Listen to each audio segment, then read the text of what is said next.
जय श्री श्याम भक्तों।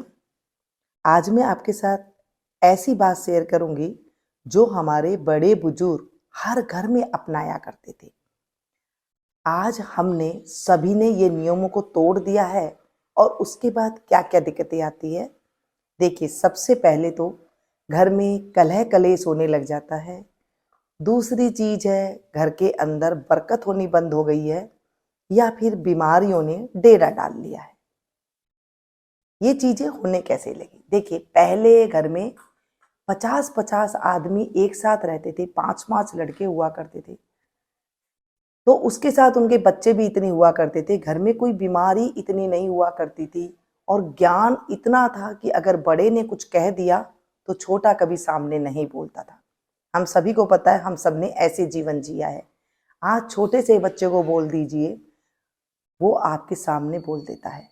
फिर हम कहते हैं कि हमारे बच्चे क्यों बोलते हैं। कुछ शास्त्रीय नियम थे, लेकिन शास्त्रों के अलावा हमारे जो बड़े बुजुर्ग थे ना, वो घर में ऐसे नियम अपनाते थे जिसकी वजह से ये सब चीजें दूर रहा करती थी। मैं अक्सर आपको आपके बड़े बुजुर्ग की बातें करके ही बातें समझाती हूँ। ना कोई टोने टोटके की बातें करती हूँ, ना ही कोई शास्त्रों की बातें करती हूँ। हमारे घरेलू बातें करती हूँ। घरेलू बातों में इतना कुछ हो जाया करता था कि रोग, ग्रह कलेश, बीमारी जैसी तो दूर से ही चली जाया करती थी।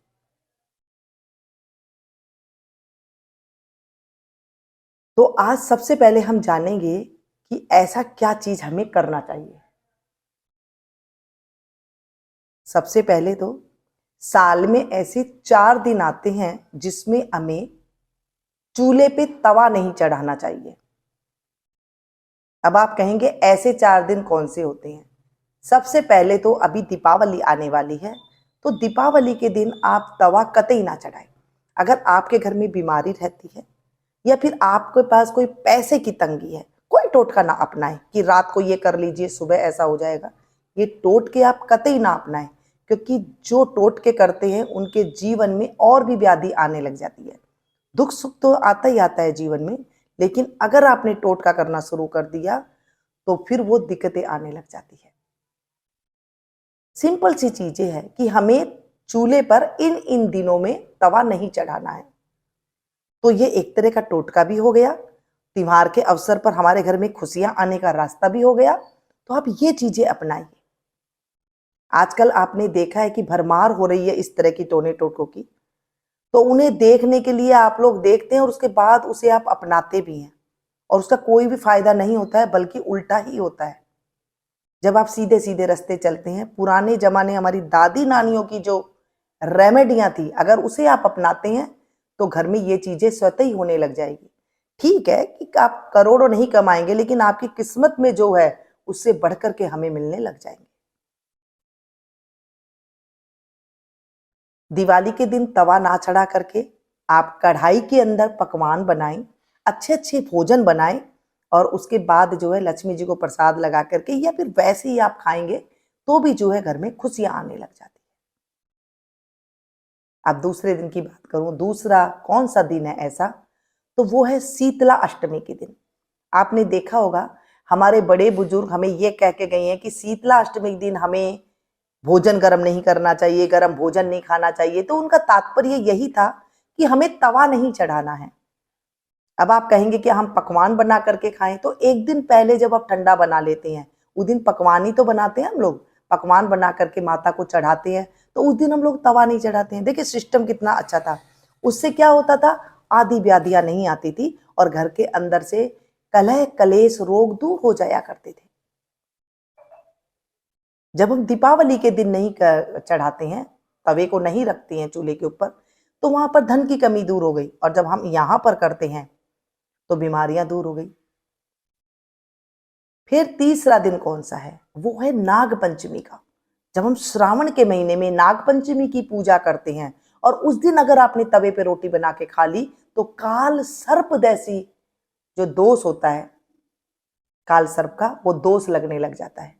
जब आप इस दिन भी अगर तवा नहीं चढ़ाते हैं, उस दिन भी हमारे यहाँ पर ना ठंडी रोटी खाई जाती है। आपके यहाँ पर अगर ठंडी रोटी खाई जाती है तो ठीक है, नहीं तो आप उस दिन भी जो है तवा ना चढ़ाएं।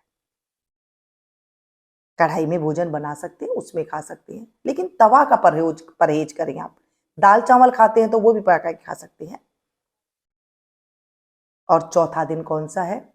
वो है खीर पूर्णिमा, यानी कि शरद पूर्णिमा।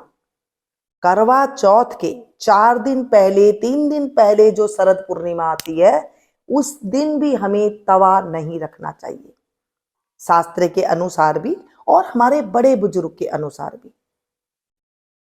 जो हमारे बड़े बुजुर्ग हुआ करते थे ना, वो घर के संत हुआ करते थे, यानी कि ज्ञान बता दिया करते थे इन्हीं बातों में कि बड़ों के सामने मत बोलिए, बड़ों के सामने बोलने से आपके ग्रह खराब हो जाते हैं। और इन त्योहारों पर आप ये काम कीजिए तो आप रोग से बचे रहेंगे, निर्धनता से बचे रहेंगे, घर में आधी व्याधियों से बचे रहेंगे। पहले कितने कितने मेहमान आते थे, कुछ नहीं हुआ करता था, सब खुशी खुशी से रहते थे। आजकल कोई 2 मेहमान आ जाता है तो लोगों के सर पे लाइनें पड़ जाती है, आप सभी को पता है। और आजकल के जो बड़े बुजुर्ग हैं वो भी मॉडर्न हो गए हैं, तो वो भी बच्चों को ये बातें नहीं बताते हैं। अगर आप चाहते हैं कि पुरानी रीति रिवाज मैं आपके साथ शेयर करती रहूं, तो आप मुझे कमेंट करके जरूर बताइएगा, खूब सारे कमेंट कीजिएगा ताकि मुझे प्रोत्साहन मिले। और वीडियो को लाइक दे करके जरूर जाइएगा ताकि मुझे ये पता लग सके कि आप लोगों को ये मेरी वीडियो पसंद आ रही है। सरलता से जीवन जिएंगे, कोई टोना टोटका, आजकल मैं देख रही हूँ बहुत ज्यादा टोना टोटका चल रही है। जो जिसके ऊपर चाहता है वैसे सोचता है, मैं ऐसे कर लूं, ऐसे कर लूं। कुछ नहीं होगा भाई। अगर ऐसे होता तो आज हर कोई करोड़पति लखपति होते। जब आपकी किस्मत में जब आना होगा, सत्कर्म से ही आएगा। जब आपके पास ज्ञान आएगा तभी आपके पास जो है लक्ष्मी दौड़ी आएगी, यानी विष्णु आएंगे तभी लक्ष्मी आएगी। ऐसे हम कुकर्म ना करें जो कि बच्चों को भी कुकर्म सीखने को मिले। अच्छे से वही दिनचर्या निभाए जो हमारे बड़े बुजुर्ग निभाया करते थे।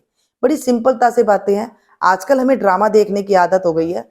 हमें ऐसे लगता है कि हम तरह तरह की चीजें अपनाएंगे, दिन भर ये करेंगे, वो करेंगे, ऐसे करेंगे, वैसे करेंगे, तो हमारे जीवन में सुख सुविधा आएंगी। छोटे छोटे बच्चे होते हैं जिनकी शादी होती है, बाहर चले जाते हैं, उनके पास कोई बड़े बुजुर्ग होता नहीं है, ना ही वो पूछना चाहते, ना ही कोई बताना चाहता। वो कहते हैं आजकल हमारे पास मोबाइल है, हम सब कुछ कर लेंगे। लेकिन जो अपनी रीति रिवाज है, जो एकदम आराम से सरलता से निभने वाली थी, उनको हमने कहीं ना कहीं छोड़ दिया है, जिसकी वजह से ये सब चीजें हो रही है। अगर आप मेरी बातों से समर्थ है, या आपने या आपकी मम्मी ने, नानी ने ये चीजें देखी हुई है, तो जरूर कमेंट करके बताइए कि हाँ, पहले हमने ये सरलता से ऐसे जीवन जिया था, तो हमारे जीवन में इतनी सुख शांति थी और बहुत अच्छे से हम खाया पिया करते थे, कुछ भी दिक्कतें नहीं होती थी। गैस, एसिडिटी जैसी समस्या तो होती ही नहीं थी। आजकल क्यों होती है? क्योंकि सभी के पास डिप्रेशन होने, सभी जैसे डिप्रेशन लेने लगे हैं, मतलब टेंशन लेने लगे हैं। पैसे होने के बाद भी टेंशन हो गई है, कहीं बीमारी की है तो कहीं ऐसी है। आज के लिए इतना ही। फिर से मैं एक नए टॉपिक के साथ, नई जानकारी के साथ, नई हमारे बड़े बुजुर्ग की रेमेडी के साथ आपके साथ शेयर आऊंगी। तब तक आप लोग देखते रहिएगा मीनू संकेत।